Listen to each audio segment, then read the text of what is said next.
beloved chosen one. Stop for a moment and listen not with your ears, but with your spirit. You are not here by accident. You did not stumble onto this message by chance or by the algorithm's curiosity. This is not coincidence. This is divine intervention. Heaven has slowed the noise around you because there is something you must understand before you take another step forward. You were awakened by divine choice, just as Solomon was.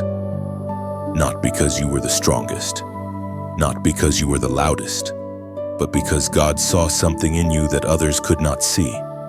You have always sensed it. Even as a child, you felt different. You observed more than you spoke. You noticed patterns others ignored. You carried questions that never found satisfying answers in the world. While others chased applause, you searched for meaning. While others sought power, something deeper pulled at your soul. That pull was wisdom calling you before you had words for it. The same way Solomon was marked before the crown ever touched his head.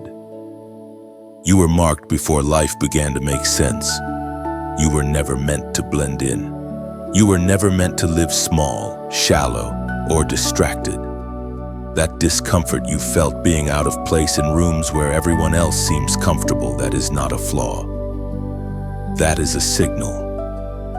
God does not awaken chosen ones to entertain them. He awakens them to prepare them. And preparation often begins with separation. This is why your path has not looked normal. This is why shortcuts never worked for you.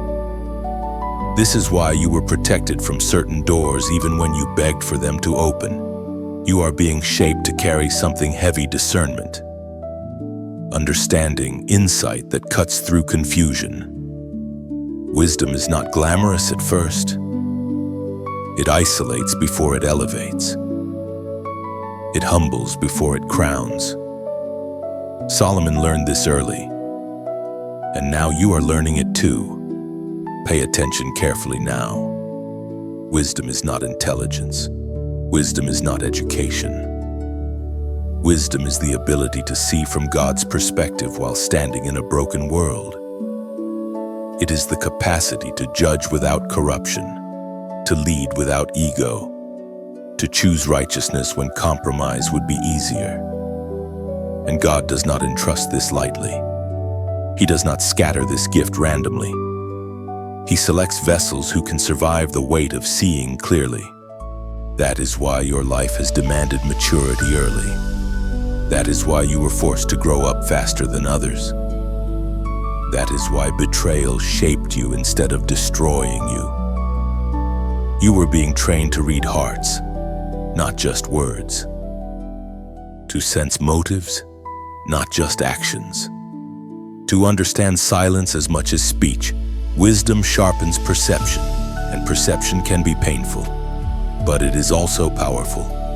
Do not mistake the delay in your life as denial. Solomon was not king the moment he was chosen, and there was a process. There was waiting, there was proving. And in that season, God watched his heart. Right now, God is watching yours, not to condemn you, but to confirm you. Will you seek wisdom, or will you seek validation? Will you choose understanding, or will you choose applause? Chosen one, this is where many fall away. They are called, but they are not committed. They are selected, but they refuse the refining. Wisdom requires stillness. It requires listening more than speaking. It requires obedience when no one is watching. And this is why heaven trusts you. Because even when you did not understand, you still tried to walk upright. Even when you doubted, you did not completely turn away. There is a reason this message is reaching you now. You are standing at the edge of a new level of awareness. Once you see, you cannot unsee. Once wisdom opens your eyes, you can never return to ignorance. This is the cost of divine insight, but it is also the gateway to divine authority. Solomon's wisdom changed nations. Your wisdom will change lives, starting with your own. Remember, this wisdom is proof of intimacy with God. You cannot carry divine understanding without divine alignment. And God has been aligning you quietly, patiently, deliberately. Every closed door was protection. Every delay was instruction. Every lonely season was a classroom. Heaven speaks clearly through the words in Deuteronomy chapter 7, verse 6. The Lord your God has chosen you out of all the peoples on the face of the earth to be his people, his treasured possession.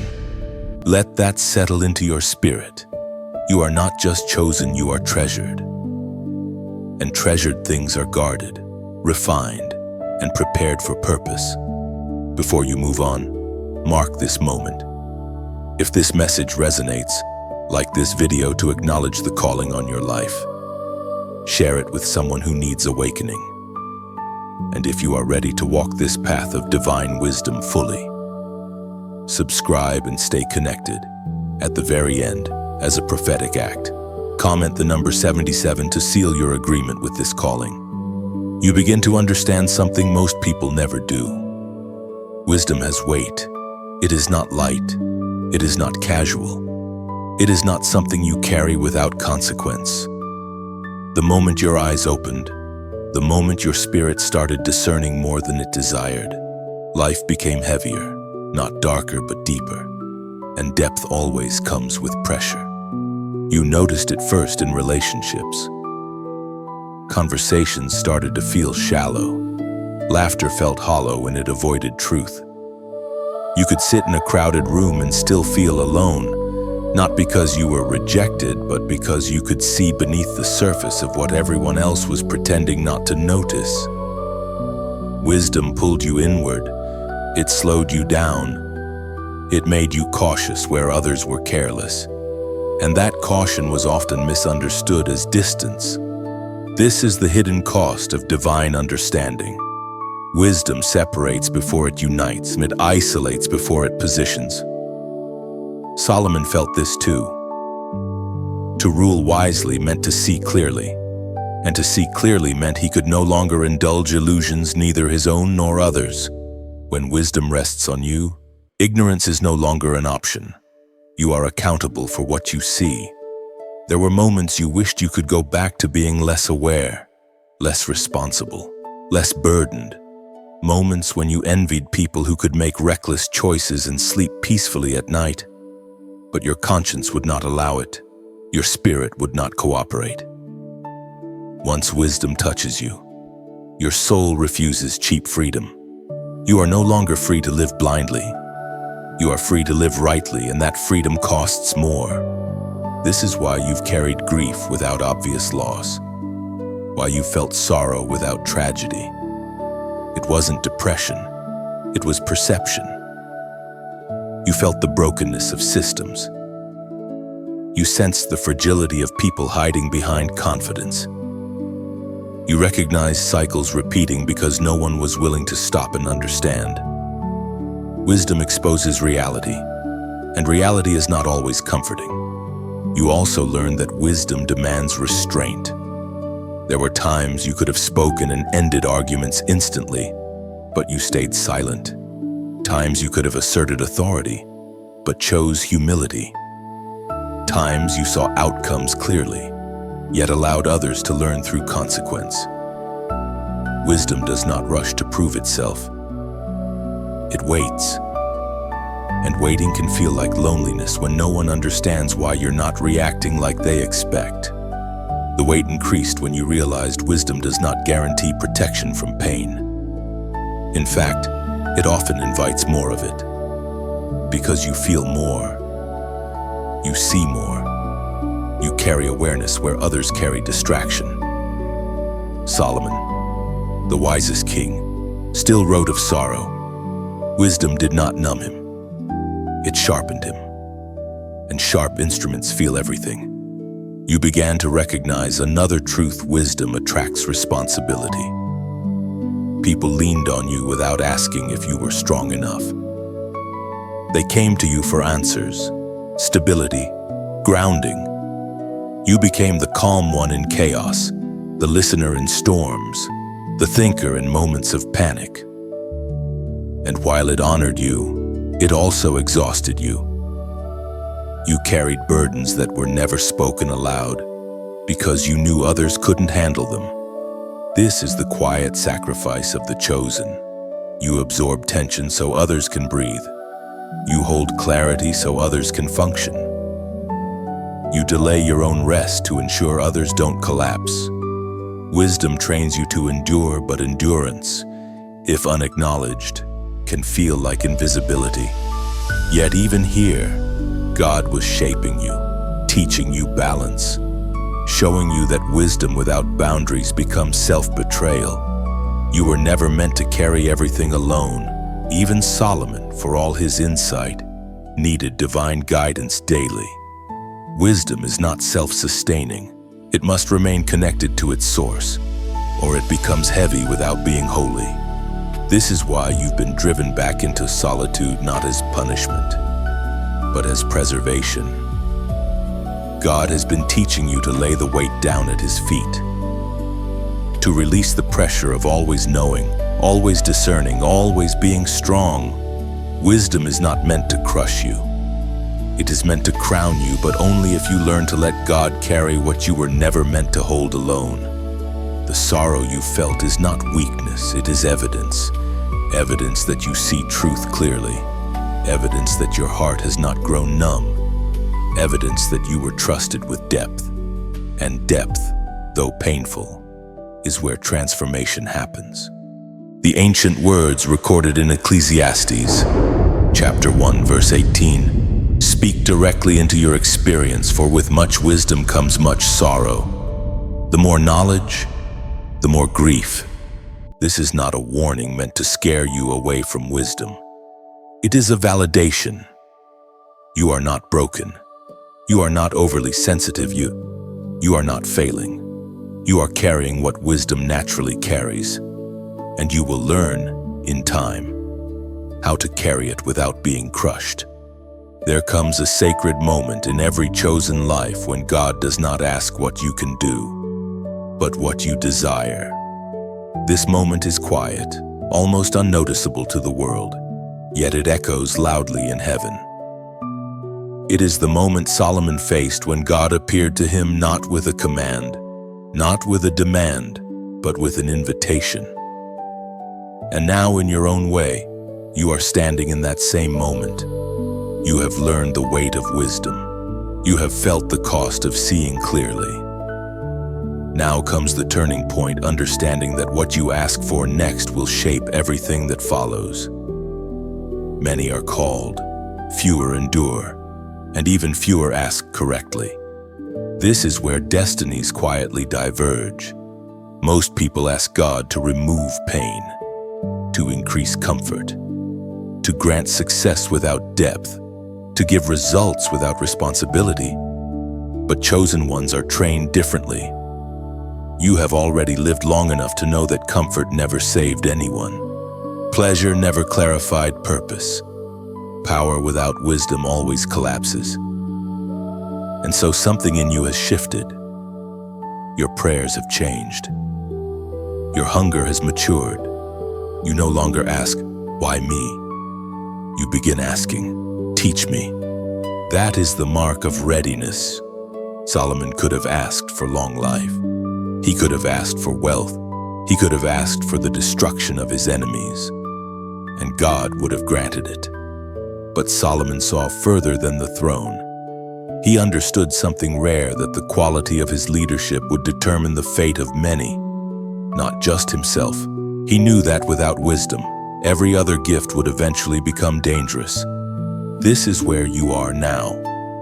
You are realizing that gifts without guidance ruin people. Influence without discernment corrupts hearts. Opportunities without wisdom destroy character. And so your spirit is being trained to ask for the right thing, not the impressive thing, not the visible thing, but the sustaining thing. Asking for wisdom is an act of humility. It admits that you do not trust your own instincts enough to lead alone. It confesses dependence. It acknowledges that seeing clearly is more valuable than being seen. And heaven responds to that posture. But understand this: when you ask for wisdom, you are not asking for ease. You are asking for alignment. Wisdom will confront you before it comforts you.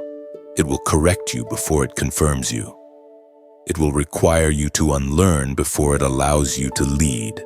This is why many stop short. They want outcomes without inner adjustment. You, however, have already been adjusted by pain, refined by delay, shaped by solitude. That is why this invitation has reached you. You are no longer asking from insecurity. You are asking from responsibility. Notice how wisdom begins internally. It does not start with answers about the world, it starts with clarity about yourself. Your motives, your shadows, your blind spots. Wisdom teaches you to judge yourself before judging others, to govern your emotions before governing situations, and to master restraint before being entrusted with authority. This is also why wisdom changes your relationship with power. You no longer crave control. You crave competence of the soul. You no longer desire to dominate. You desire to steward. Wisdom teaches you that leadership is not about being obeyed, but about being accountable. And here is the truth many never hear when you ask for wisdom sincerely. God often gives you situations that require it. He trains you in real time. He places you in moments where instinct fails and discernment must rise. He allows complexity so wisdom can be formed. This is not punishment. This is preparation. You may have noticed life becoming less black and white, decisions more nuanced, choices requiring prayer, not impulse. That is wisdom growing. You are being trusted with layers because you can handle them. And though it feels slower, it is safer. Wisdom rarely rushes, but it never arrives late. The Book of Kings records the defining request that altered Solomon's life and legacy forever. As revealed in the first book of Kings, chapter 3, verse 9, "Give your servant therefore an understanding mind to govern your people, that I may discern between good and evil." That request still moves heaven, because it was not selfish, it was not shallow, it was aligned. Now, pause here. Do not rush past this moment. This is where you respond not outwardly but inwardly. If you recognize that this is the season where your desires are being purified, mark it intentionally. Comment the words, "Teach me wisdom." This is not a ritual. It is a declaration. By writing it, you are acknowledging that you no longer trust impulse over instruction, emotion over discernment, or ambition over alignment. You are signaling readiness to be led before being lifted, instructed before being entrusted, shaped before being seen. Wisdom listens before it speaks, and this moment right here is you listening. When wisdom matures within you, it does not remain passive. It begins to act.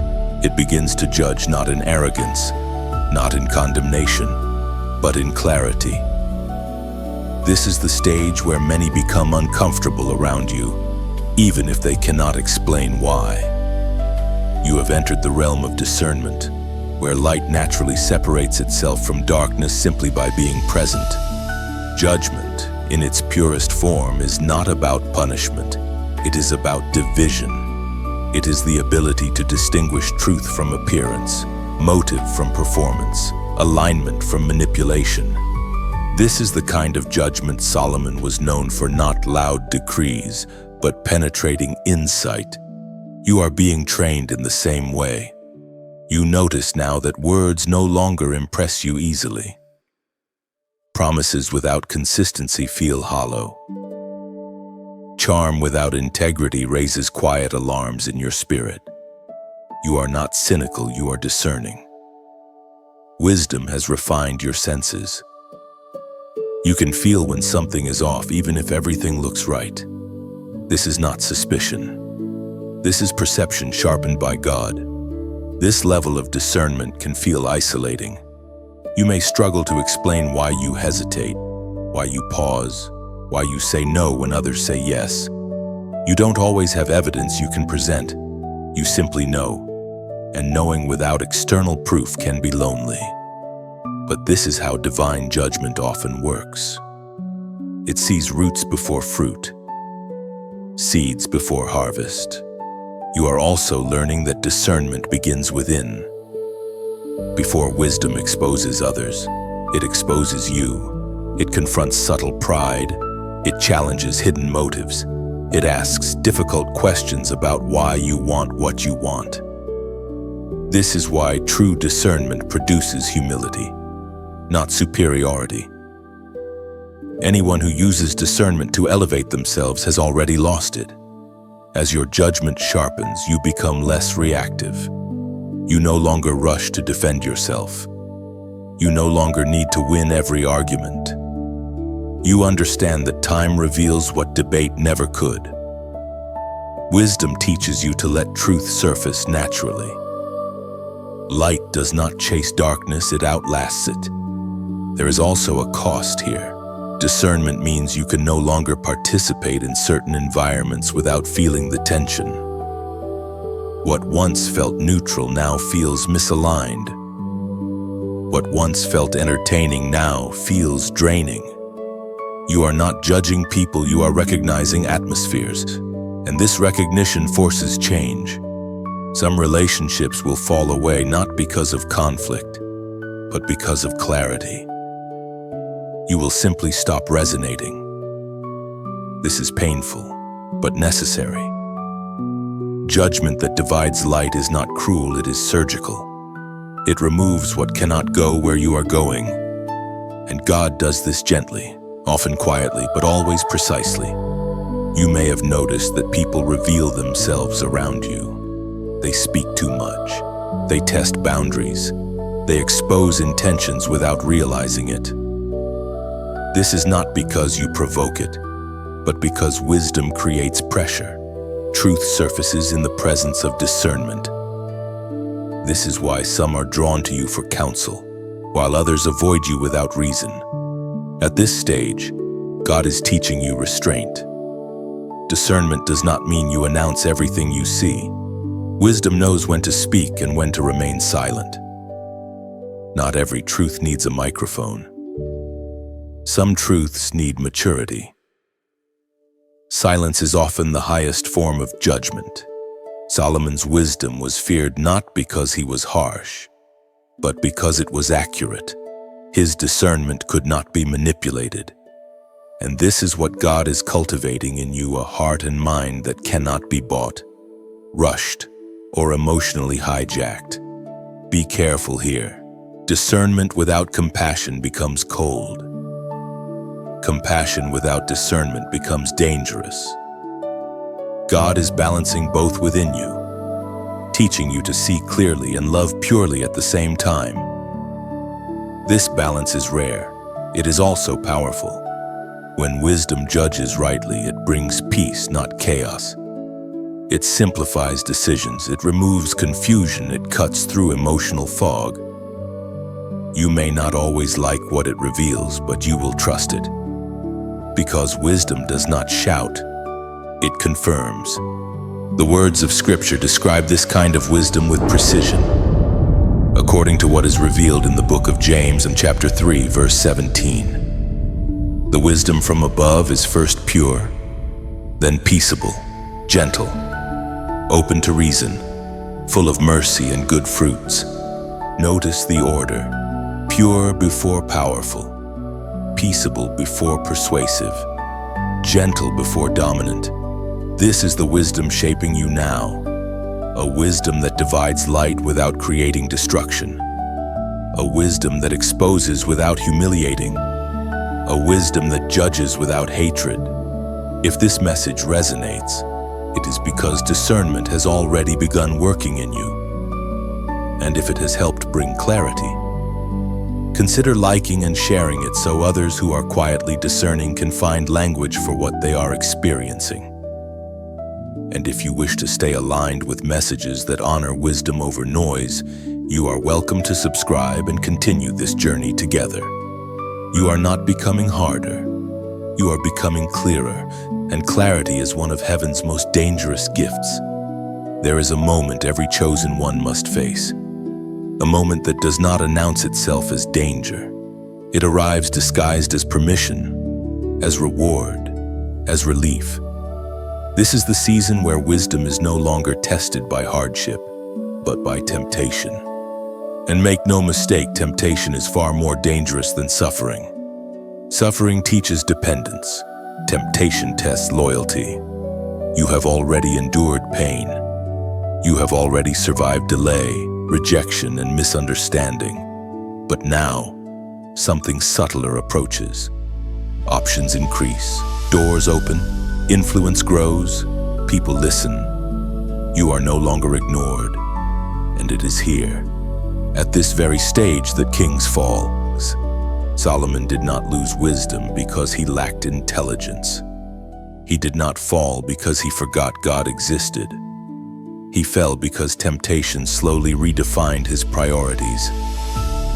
Compromise never announces itself loudly. It whispers. It negotiates. It convinces you that a small deviation will not matter because of how far you've already come. You begin to justify. Just this once. Just this exception, just this desire. And wisdom, if not guarded, can be bent. This is the test of kings, not whether you can receive wisdom, but whether you can remain submitted to it. Temptation always appeals to something unresolved inside you. A hunger, a wound, a desire for validation. And the more anointed you are, the more precise the temptation becomes. You may notice that the temptations now are not obvious sins. They are distractions, misalignments, emotional attachments, subtle pride, the belief that because you are wise, you are immune. This is the most dangerous deception of all. Solomon loved many things God warned him about, not because he was rebellious, but because he was confident. He believed wisdom would protect him from consequences. But wisdom is not a shield when obedience is absent. Wisdom illuminates the path, but it will not walk it for you. This is why temptation at this level feels confusing. You still pray, you still believe, you still carry insight, yet something feels off. Decisions become heavier, discernment becomes quieter. Not gone, just muted. This is how erosion begins, not with rebellion, but with tolerance.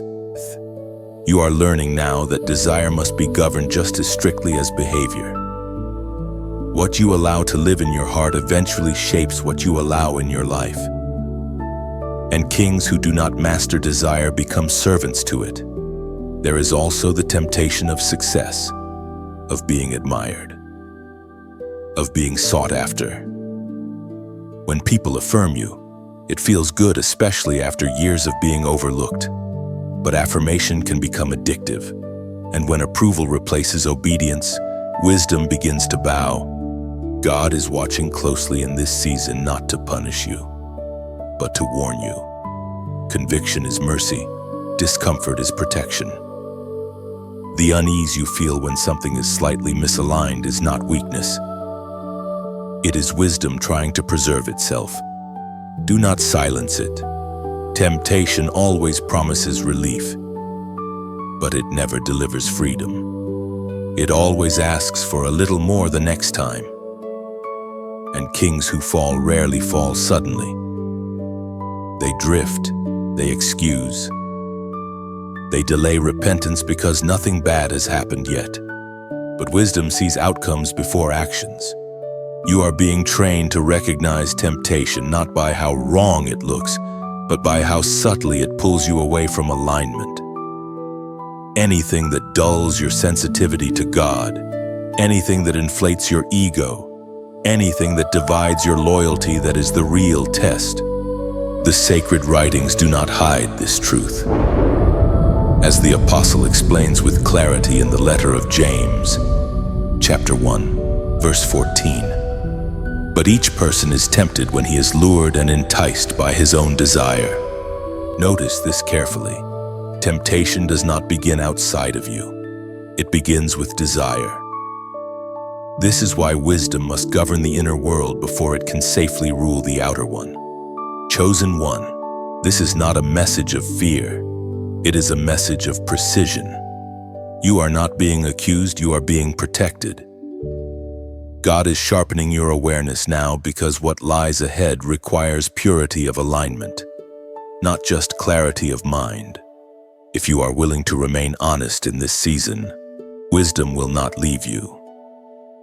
If you are willing to say no when it would be easier to say yes, your authority will deepen.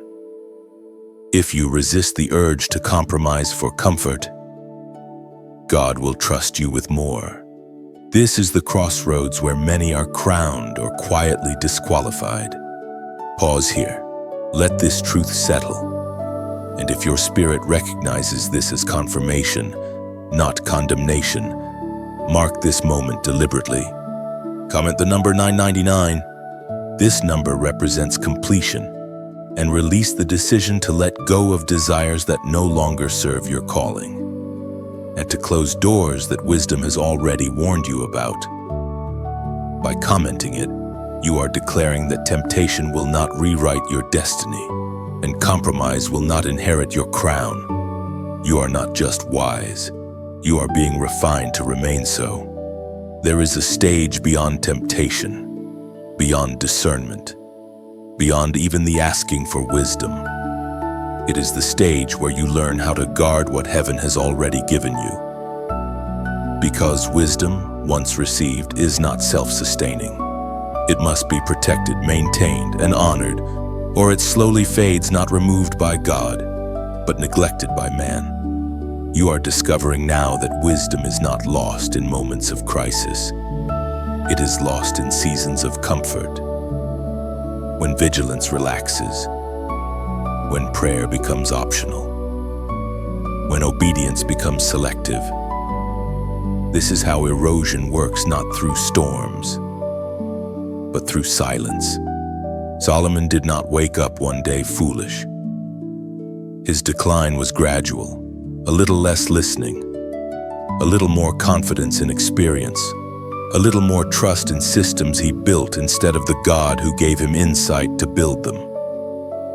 Wisdom began to rely on memory instead of intimacy, and this is the danger you are being warned about now. Guarding wisdom requires humility. The humility to admit you never outgrow dependence on God. The humility to seek counsel even when you are capable of giving it. The humility to return to stillness when life accelerates. Wisdom cannot survive pride, even refined pride. You may notice that the more wisdom you carry, the more pressure life applies. Decisions affect more people. Mistakes cost more. Silence carries more weight. This is not because you are failing, it is because you are being trusted. And what is trusted must be guarded carefully. You are also learning that wisdom is drained by constant exposure to noise, endless opinions, emotional chaos, environments that reward reaction instead of reflection. Wisdom requires space. It needs quiet to breathe. This is why God keeps calling you back into moments of withdrawal, not to isolate you permanently, but to recalibrate you regularly. There is a reason you cannot live distracted like others. It is not superiority, it is sensitivity. Your spirit picks up what others filter out, and without intentional guarding, that sensitivity becomes overload. Wisdom must be protected from burnout as much as from sin. Another truth emerges here: not everyone deserves access to your insight. Wisdom shared carelessly becomes vulnerable. There are people who will drain understanding without honoring it, who will seek counsel without intention to change. Guarding wisdom means discerning where to pour and where to withhold. Silence is not selfish, it is stewardship. You are also learning to guard wisdom from delay. Procrastination is subtle disobedience, when wisdom gives direction and action does not follow. Clarity dulls. Obedience sharpens wisdom. Delay erodes it. This is why prompt alignment matters more now than ever. Small disobediences accumulate quietly. Guarding the gift also means guarding your inner life, your thoughts, your emotional habits, the narratives you allow to repeat in your mind. Wisdom does not thrive in self-accusation or condemnation. It requires truth paired with grace. You are learning to correct yourself without destroying yourself, to acknowledge error without forfeiting identity. There is also spiritual opposition here, not dramatic, not obvious, but persistent. Distraction, fatigue, the temptation to disengage, to say, "I already know this." This is where many lose sharpness. Familiarity replaces reverence, and wisdom, when treated casually, withdraws quietly. But God is training you differently. You are being taught rhythms, not reactions. Rest, not escape. Reflection, not rumination. Wisdom is guarded through consistency, not intensity, through daily alignment, not occasional desperation. You are realizing that guarding wisdom does not mean living rigidly. It means living intentionally, choosing environments that nourish clarity, choosing relationships that respect truth, choosing practices that keep your spirit responsive. This is not restriction, this is preservation. Scripture speaks directly to this principle with unmistakable clarity. According to what is revealed in the book of Proverbs, chapter 4, verse 23, above all else, guard your heart, for everything you do flows from it. Above all else, not above success, not above reputation, not above productivity. Guard your heart, because wisdom flows from there. Discernment flows from there. Judgment flows from there. And when the heart is compromised, wisdom follows. You are not being asked to become paranoid. You are being asked to become precise, to protect what cost you years to develop, to honor the seasons that shaped you, to remember how hard it was to see clearly and to refuse anything that would blind you again. This is the quiet discipline of kings, the unseen work that preserves authority long after applause fades. You are learning now that wisdom is not proven by how much you know, but by how carefully you live. And because you are learning to guard it, wisdom will remain with you. There is a moment when wisdom stops feeling like preparation and begins to feel like positioning. You may not have noticed the shift when it happened. There was no announcement, no applause, no dramatic sign in the sky. But something changed. You are no longer being shaped for a future, you are being placed into it. This is what it means to be crowned for such a time. A crown in God's design is not an ornament. It is a responsibility, and it signifies readiness, not arrival. When Solomon was crowned, it was not because his journey was complete, but because his obedience had proven consistent. And the same is true for you. The crown you carry now is not visible to everyone, but it is recognized in the spiritual realm. You stand differently. You choose differently. You respond with restraint where you once reacted with emotion. Wisdom has slowed you down, but it has also steadied you. You are not rushing to be seen anymore. You are focused on being aligned. This is how you know crowning has begun, not through excitement, but through peace. God crowns those who can be trusted with influence without being intoxicated by it. Those who can carry insight without becoming arrogant. Those who remember who gave the wisdom when the results begin to show. You have been trained in obscurity so you would not lose yourself in visibility. Now, opportunities are coming that require discernment more than ambition. invitations that look good on the surface, but must be weighed in the spirit. This is where your training matters. A crown does not mean every door is yours. It means you are responsible for choosing the right ones.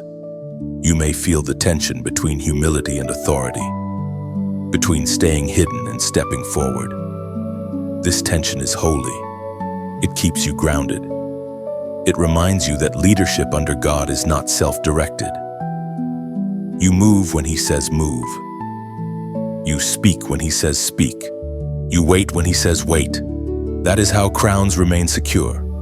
Understand this clearly. Being crowned does not mean being elevated above others. It means being positioned to serve them wisely. Your words will now carry weight. Your silence will speak volumes. Your decisions will ripple further than before. This is why obedience still matters deeply. A crown amplifies both wisdom and error. But do not fear this. You have been prepared. Every delay refined you. Now every closed door redirected you. Every lonely season strengthened your discernment. Nothing was wasted. Even the pain you did not understand became part of your authority. Wisdom earned through suffering carries credibility that no title can replace. You are also learning that crowns must be maintained, not through striving, but through faithfulness, daily alignment, quiet integrity, continual humility. The crown remains light when the heart stays submitted. Heavy crowns only burden those who forget who placed them there. There will be people who do not understand your restraint. They will mistake your patience for weakness, your silence for hesitation. Let them. You are not ruled by perception anymore. You are governed by purpose. Kings do not explain every decision. They ensure outcomes align with truth. This is also a season of confirmation. Not loud affirmation, but subtle reinforcement. Right conversations at the right time. Words spoken that echo prayers you never shared. Doors opening without manipulation. These are signs that your wisdom is being recognized not by crowds, but by God. And remember, these crowns in the kingdom are not permanent by default. They are sustained through obedience. Solomon was crowned, but his legacy depended on his alignment. You are being reminded gently here not to fear failure, but to remain faithful. The same God who crowned you is the one who sustains you. The ancient words recorded in the letter of James speak directly to this moment. As written in the book of James, chapter 1, verse 5. If any of you lacks wisdom, let him ask God, who gives generously to all without reproach. This verse is not only about asking for wisdom, it is about remaining dependent even after you have received it. Kings continue to ask, the crowned continue to kneel. That posture is your protection. If this message has helped you recognize the season you are in, consider expressing that quietly by liking and sharing it with someone who may be stepping into responsibility they don't yet have language for. And if you want to stay connected to messages that value wisdom over noise and alignment over hype, you are welcome to subscribe and walk this journey forward together. You are not late. You are not behind. You are not overlooked. You are crowned for such a time as this, and you are ready to carry it well. You have walked a long way to arrive at this moment, not in distance, but in depth. What you have heard is not meant to rush you, label you, or trap you inside a conclusion. It is meant to linger, to stay with you quietly after the sound fades. Wisdom rarely demands an immediate response. It invites reflection. You may carry these words with you into silence. You may sit with them and notice how they surface later, in decisions, in pauses, in moments where clarity gently replaces confusion. That is how wisdom continues its work without force, without spectacle. There is no pressure here, no urgency to prove anything.